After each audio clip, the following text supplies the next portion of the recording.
Tuscaloosa played host to the last RNC debate of 2023, and News 11's Ross McLeod attended the debate to hear what each of the four candidates had to say. I hope so. I think that it certainly spoke my true beliefs, so that's what I hope.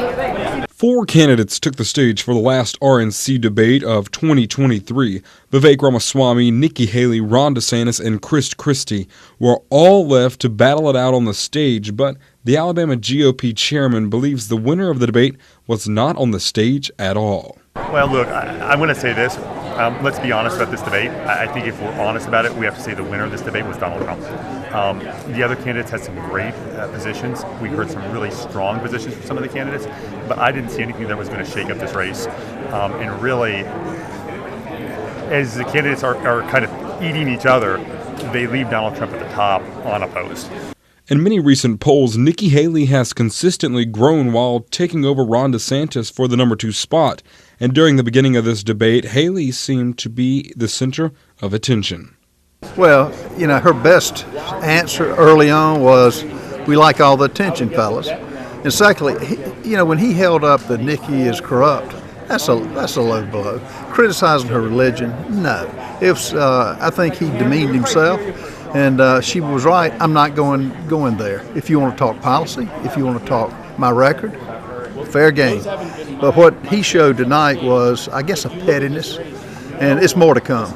DeSantis and Ramaswamy both brought attention to Haley's past involvement with military contractors. Vivek also called Nikki Haley a fascist and a neocon, while also calling her corrupt, and his campaign stands by what he said. I think it's absolutely justified. I think it's completely worth asking, who are the clients of Allied Defense?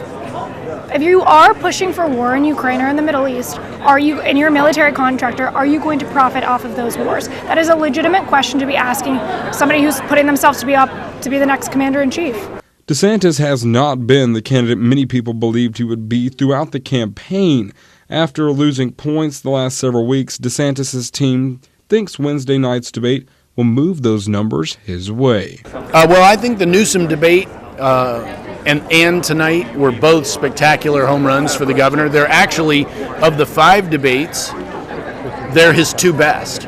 So I fully expect to see improvement there, especially with Kim Reynolds' endorsement and Bob Vander Plaat's endorsement, and the stepping out of the race of Pence and Scott and so forth. So yes, I expect to see that, but where you'll really see it is once we turn the corner on the holidays. It'll close fast in Iowa, and we're prepared for that. One policy discussion between the candidates was directed towards economic relationships among other nations.